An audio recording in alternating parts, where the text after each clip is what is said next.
예루살렘 입성이라 이런 제목을 붙일 수가 있죠. 갈릴리와 그 베레아 지경에서 이제 전도 사역을 마치신 예수님께서 유대인의 절기, 그죠? 유월절에 참석하기 위하여, 특별히 예수님은 이제 33년 동안 이 땅에 사셨어요. 그러면서 자신의 삶의 마지막을 이제 십자가의 죽음과 또 부활로 마무리하시기 위해서 이제 그 한 25km 정도 떨어진 그 예루살렘으로 올라가시는 거예요. 여리고에서부터 예루살렘까지 거리가 약 한 25km 정도 되는데, 아마도 성인 남자가 하루 종일 걸어가야 할 그런 거리였겠다라고 이야기를 합니다. 예수님께서는 이 해발 한 900m의 이 군사도로를 통해서 예루살렘에서 한 3km 떨어져 있는 베다니 마을에서 머물게 되십니다. 베다니 마을에서 하루를 지내죠. 거기서 안식일을 지내셨다라고 보셔야 될 거예요. 그리고 안식 후 첫날, 주일날, 그죠? 이제 다시 감남섬 남동쪽의 기슭간 이 벳바게에 도착하는 거죠. 생애의 마지막 순간을 보낼 예루살렘에 가까이 옴에 따라서 예수님이 메시아 되심은 사람들에게 더욱더 널리 전파되어지고 증거되어지는 그림을 이 마태복음은, 마태는 기록하고 있는 것을 보게 됩니다. 자, 그가 걸어가는 그 삶, 그죠? 예수님이 이 땅에 오셔서 걸어가는 그 삶, 그냥 한순간만 생각하면 굉장히 고난이었어, 굉장히 힘들었어 라고 생각할 수 있어요. 그런데 그 큰 그림을 보면 어떤 그림이에요? 우리를 구원하시려고 하는 큰 계획을 가지신 어른, 그죠? 하나님이시잖아요. 그래서 하늘 보좌를 내려놓고 우리와 똑같은 모습으로 이 땅에 오셔요. 참 죄인 된 모습으로 오셔요. 죄인이 아니신데 불구하고 죄인의 자리까지 내려오시는, 그래서 우리와 같은, 그리고 우리와 똑같은, 왜요? 우리의 대표자가 되셔야 하기 때문에 그래요. 그래서 참 여인을 통해서 태어나고 젖 먹는 시절을 지나고, 그죠? 어린 시절을 자라나고, 그 과정 속에서 인간이 겪어야 되는 모든 것들을 다 체험하죠. 그걸 갖다가 체휼하셨다 이렇게 말씀하시죠. 근데 그 과정들이 목적 없는 과정이 아니에요. 하나하나 모두가 다 목적 있는 거예요. 더 나아가서 이제 완성의 단계에 가서 우리가 그 그림을 볼 때는 어떤 삶이에요? 하나님 아버지의 계획, 그리고 그 삶에 예비되어진 삶, 그리고 완성을 향하여 가는 삶, 그리고 완성, 이 모습들을 우리가 보게 되죠. 그 과정 속에서 예수님은 어떤 모습을 우리에게 주시죠? 세상의 빛이다 라는 걸 드러내시는 거죠. 그러면서 우리에게 말씀하셔요. 너희가 세상의 빛이야 라고 말씀해요. 너희는 세상의 빛이야. 우리도 어떻게 살아야 돼요? 예수님처럼 우리의 일생이 얼마나 아름다운 그림인가를 그릴 줄 아는 사람. 내가 태어난 것이 하나님의 은혜요. 내 어린 시절을 자라나는 그 과정 속에서 내가 살았던 고향, 내가 살았던 아름다운 시냇가, 어린 시절 같이 인성을 만들어가던 우리 친구들, 그죠? 그런가 하면 젊음의 때에 아름다운 결혼 생활을 하게 되고 자녀를 낳으면서 자라나고, 그 과정 속에서 갈등하고, 그 과정 속에서 싸우고, 그 과정 속에서 부딪히고, 그러면서 만들어져 가고 완성되어져 가는 내 인생. 여러분, 그 과정 속에 하나님이 함께하고 계신다는 사실을 믿는 사람들, 하나님이 인도하고 있다는 사실을 아는 사람들, 그래서 거기서 임마누엘을 누리는 사람들, 거기서 어떻게 살아야 돼요? 세상의 빛으로. 난 세상에 속한 사람이 아니에요. 난 하늘에 속한 사람이야. 이 세상에서 30년을 살든 60년을 살든 100년을 살든 완성으로 가는 그 길, 하나님이 나와 함께 하시고 하나님이 환경을 통해서 사건과 사람들을 통해서 나를 만드셔서 하늘나라야 하나님의 나라를 유업으로 받을 만한 아들로 만드시고 예수님과 한 몸을 이루도록 그리스도의 신부로 만드시고 성령님과 하나 되어지도록 성전으로 만들어 가시는 그 과정에 내가 있다는 사실을 아는 사람들, 어떻게 살아야 돼요? 사명자의 삶을 살아야 되는데 그 모범이 누구예요? 예수님. 예수님은 구세주이면서 우리들의 맏형, 첫 열매라는 사실을 기억할 수 있어야 되겠죠.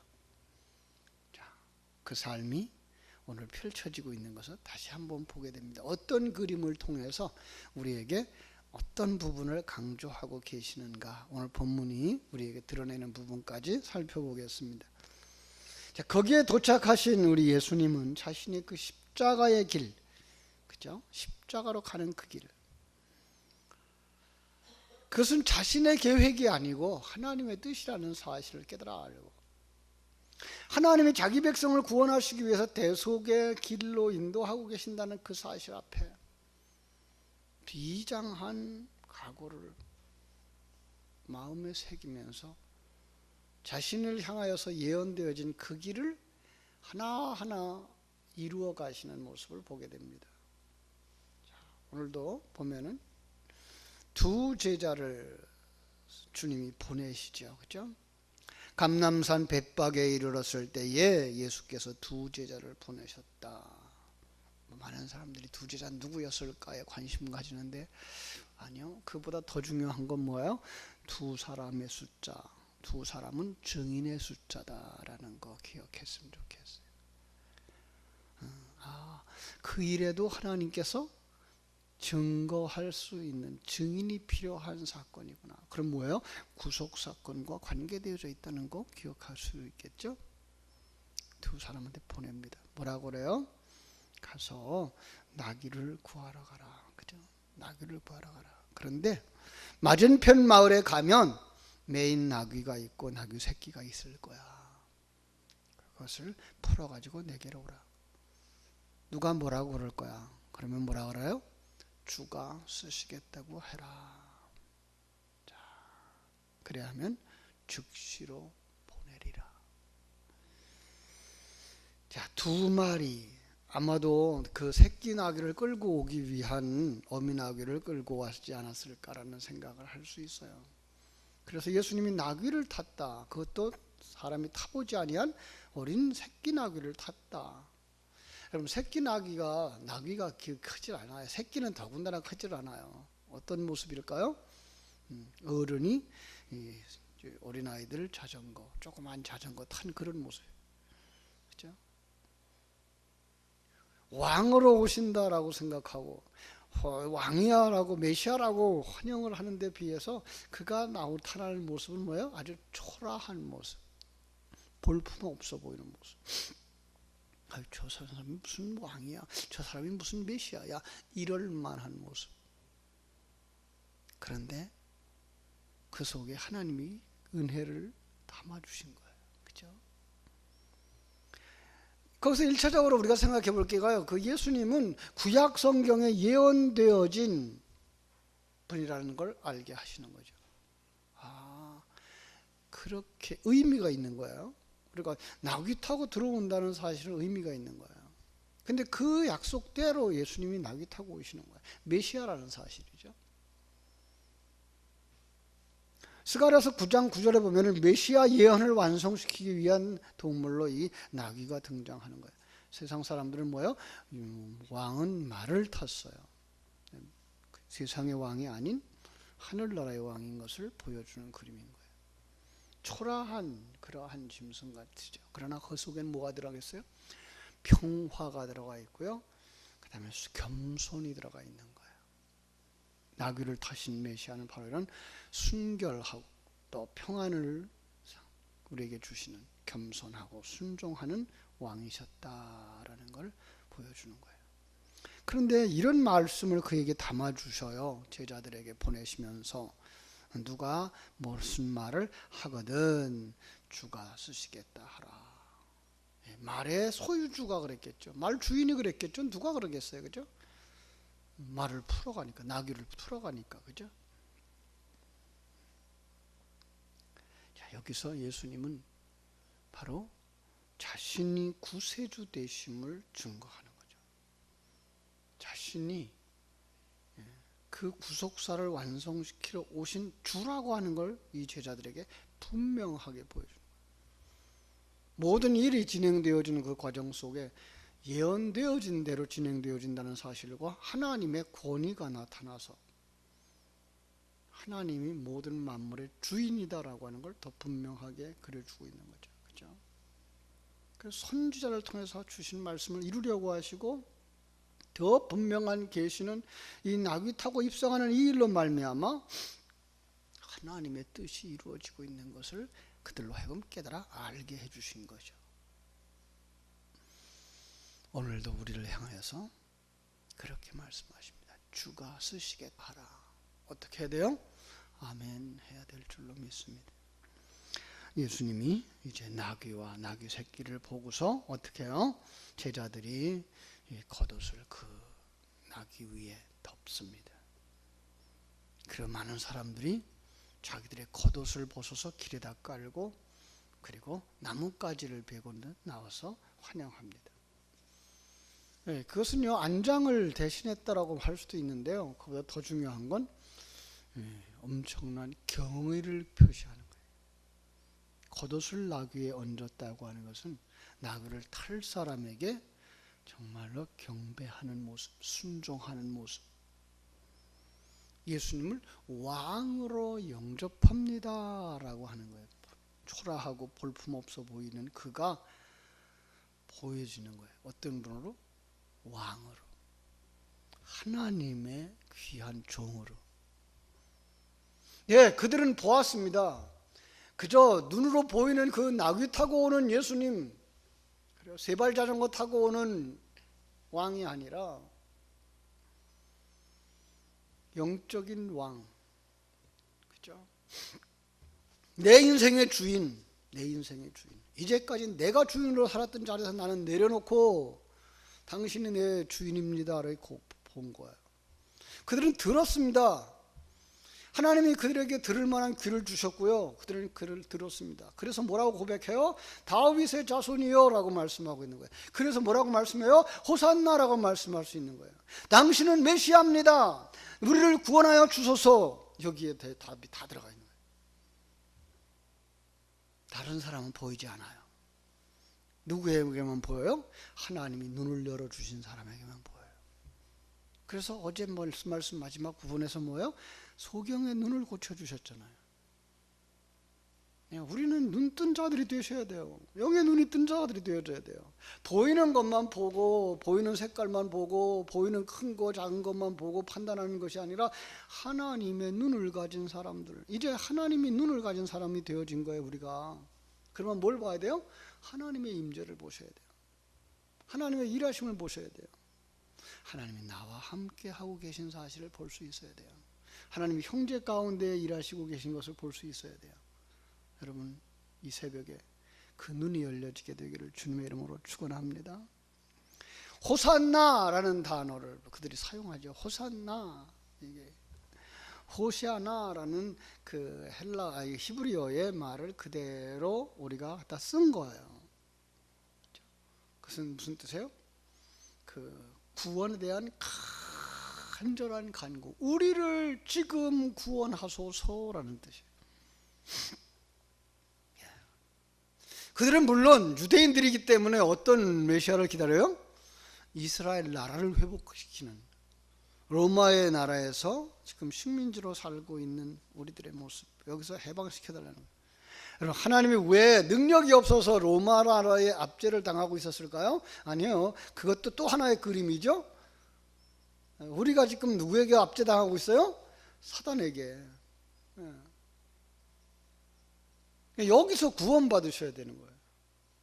사단이 보이는 것이 전부라고 이야기하고 있고, 조금 나으면 행복이라고 말하고 있고, 조금 낮으면 불행이라고 말하고 있고, 젊었을 때는 행복했다고 말하고 있고, 늙으면 참 저주라고 생각하고 있는 이런 생각으로부터 벗어나 나는 하나님 앞에 지금 가장 아름다운 모습으로 살고 있는 것이 보여져야 되는 거죠. 그게 뭐예요? 구원. 하나님은 지금 나와 함께하고 있어요. 삼위일체 하나님이 우리와 함께 계셔요. 우리를 만들고 계셔요. 이걸 보는 게 뭐예요? 그게가 눈이 열린 사람. 그렇게 하기 위해서 뭐 해야 돼요? 우리를 구원하소서. 누구에게? 다윗의 자손, 언약의 백성. 이거는요, 언약의 백성은요, 2000년 전에 왔던 그분 한 분만 얘기하고 있는 것 아니에요. 성자 하나님. 인류를 창조할 때부터 우리와 함께 하셨고, 우리 가운데 십자가의 복음을 전해주신 그 성자 하나님. 우리 모두를 다 자기 십자가에 못 박게 하시는 하나님, 그리고 부활에 참여케 하시는 그 하나님. 당신은 그 일을 하시는 분이오니 나를 눈뜨게 하시옵소서, 귀를 열게 하시옵소서, 감각을 살려주시옵소서. 그게 뭐예요? 호산나, 나를 구원하소서. 여러분, 이 새벽에 하나님 앞에 나를 구원하소서, 나를 그 은혜 가운데 있음을 보게 하소서, 느끼게 하소서, 누리게 하소서. 한 걸음 더 나가서 주님께서 쓰시겠다 할 때 어떻게 한다고요? 이 모든 것이 주님의 것이구나. 내 시간도 하나님의 것이고, 물질도 하나님의 것이고, 내 건강도 하나님의 것이고, 내 생명도 하나님의 것이구나 라고 믿는 그 믿음의 고백. 더 나아가서 주님께 쓰임받는 나귀, 복이죠. 여러분, 주님이 함께 하고 있기 때문에 하나님이 우리를 주목하고 있다는 사실을 아셔야 돼요. 내가 잘나서 하나님이 나를 주목하고 있는 게 아니라 내가 주님과 함께 하고 있기 때문에 주님이 나를 주목하고 계시다는 사실을 여러분 확인해야 돼요. 그러면 이제 어떻게 돼요? 하나님께 영광 돌리는 삶을 살아야 되겠죠. 그래서 주님 앞에 쓰임받는 자로서의 삶, 어떤가요? 순종의 삶, 충성하는 삶, 열매 맺는 삶이 우리에게 있어야 할 줄로 믿습니다. 그 일을 잘 감당할 수 있도록 성령의 기름 부어달라고 이 새벽에 기도하시다가 은혜 받고 돌아가는 새벽 되어지기를 주님의 이름으로 축복합니다. 기도하겠습니다. 아버지 우리 하나님, 크신 은혜와 사랑을 감사합니다. 주님께서는 이 땅에 오셔서 의미 없는 삶을 사신 것이 아니라 하나님이 예비되어진 삶을 사셨습니다. 바로 성도들의 삶이 어쩌다가 태어난 인생이나 우연히 살아가는 인생이 아니라 하나님의 엄청난 큰 계획 속에 예비되어진 삶을 살고 있다는 사실을 깨달아 알게 하여 주시옵소서. 그리고 우리는 주님이 우리 같은, 나 같은, 나귀 같은 나와 함께 하고 있다는 사실, 내 머리 되신다는 사실을 발견하고 주님께서 쓰시겠다라고 하실 때에 아멘 하고 자신을 내어놓을 수 있는 사람들, 주님 것입니다라고 고백할 수 있는 사람들, 주님께 쓰임받는 것이 얼마나 큰 축복인지 아는 사람들, 그리고 내 삶을 통해서 하나님께 영광 돌릴 수 있는 사람들, 순종하고 충성하고 헌신하고 봉사함으로 말미암아 나를 택하시고 불러서 하나님의 도구로 쓰심을 기뻐하며 살아갈 수 있는 복된 성도들이 다 되게 하여 주시옵소서. 정말 그것이 보이지 아니하고 들리지 아니하고 느껴지지 아니할 때 나를 구원하소서 다윗의 자손이여 외쳤던 예루살렘 성의 주민들처럼 오늘 이 새벽에도 부르짖어 기도하다가 성령 받고 능력 받고 삶의 현장으로 나갈 수 있는 축복의 시간, 이 새벽이 되게 하여 주시옵소서. 거룩하신 예수님의 이름으로 기도하옵나이다.